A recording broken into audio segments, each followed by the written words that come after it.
When we mention atomic energy, most of us immediately think of a nuclear war and a post-apocalyptic world. From here, many of us start mentioning countries that are posing such threats. For example, what if North Korea launches a nuclear missile at the USA? But before we get too carried away, let's make sure we understand the root and stem of the issue at hand. Atomic energy is the energy released during nuclear fission or fusion and involves the element uranium. What we must understand is that the topic of atomic energy is focused on the safety and management of both nuclear power plants and weapons of mass destruction. Current issues within the atomic energy industry include the monitoring of environmentally safe and peaceful use of atomic energy.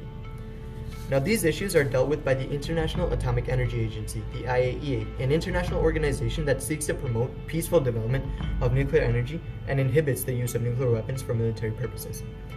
The IAEA reports to both the UN General Assembly and the Security Council. Now, all issues within the atomic energy industry stem from the want for nuclear energy as a power supply. Many supporters of this idea argue that nuclear energy is in fact a clean source of energy despite the fact that it produces a lot of greenhouse gases. Now, to deal with this issue, the IAEA conducts regular on-site inspections for each nuclear power plant. Yet, because 10.9% of the total energy supply of the world comes from nuclear energy, it's difficult for the UN to reduce and lessen its effects instantaneously without dire consequences.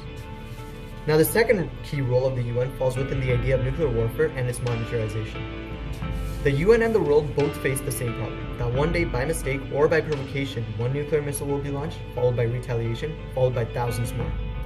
Now, to help control the increasing nuclear arsenal and to promote cooperation in peaceful uses of nuclear energy, the UN has established the Non-Proliferation of Nuclear Weapons Treaty, the NPT, and the Comprehensive Nuclear Test Ban Treaty.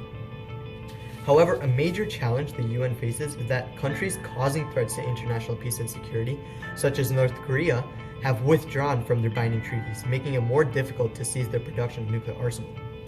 Nevertheless, all member states of the UN must oblige by the Comprehensive Nuclear Test Ban Treaty, which prohibits states from carrying out nuclear explosions for any purpose.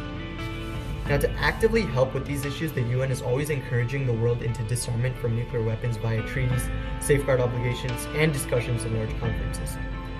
So as we can see, despite the many issues and challenges, the UN attempts to maximize the contribution of nuclear energy to society while maintaining a high level of international peace and security.